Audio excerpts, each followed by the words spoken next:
friends, for today's beer review we're going to be taking a look at Founders Brewery Dirty Bastard. Now this is actually classified as a strong Scotch ale, and as far as the ABV goes, comes in at a very high 8.5% alcohol by volume, so it's quite high. It also has the IBUs, it has 50, which are the International Bitterness Units. Don't really know how to pair those in my head with how bitter something tastes, but that's how many. So I actually bought this beer on my very first beer run when I got into craft beer. The day it happened, I watched a beer review online. I said, you know what, I'm tired of drinking this domestic yellow stuff. Let's try something different. This is one of the first ones I picked up. That was a while ago. I've had a few drinks since then. I don't quite remember much about it, and I don't think my palate was very matured yet. So here we are. It's a blast from the past for me. We're going to try out the Founders Dirty Bastard Scotch Ale. And we're going to be drinking this today out of the Duvel glass. And let's see what it's all about.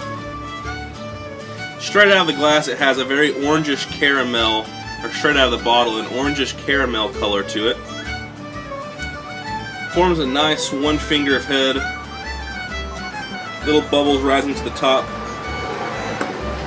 And it's a quite tan colored head. Extremely dark ruby red in color. So, let's give it a smell. Smoky, a little bit smoky. Actually very smoky. Lots of malts.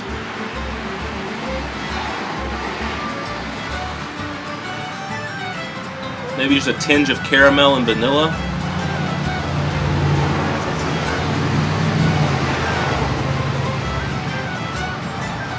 That's what I'm picking up on so far, is a malt presence with a lot of smoke. Actually, it's quite smoky. So let's give it a taste and see if it's as good as I remember it being.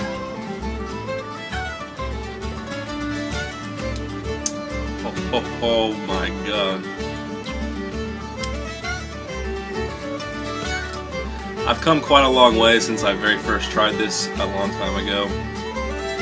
I can really appreciate this now.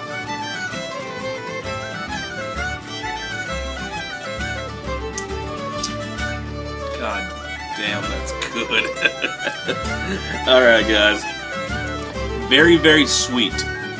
It's a really sweet beer. When I say sweet, I mean it is sweet. There's a little bit of bitterness to it, but not very much. It's definitely something you want when it's cooler out or cold out. I cannot see myself enjoying this if it was very hot outside and I was sweaty, because it's quite high in sugars and sweetness. It's sticky kind of.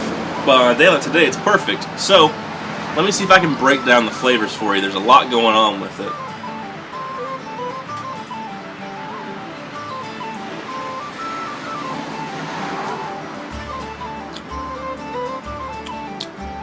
There's a little bit of chocolate, actually. It kind of reminds me of a stout, sort of. There's a lot of chocolate and malt presence. The malt presence is very high. It's also pretty high on the chocolate.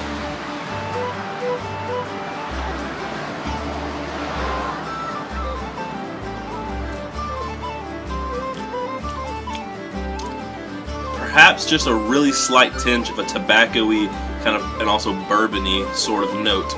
Very, very slight though. It's quite a long finish. The bitterness actually resides at the very back of the tongue for quite some time after you've swallowed.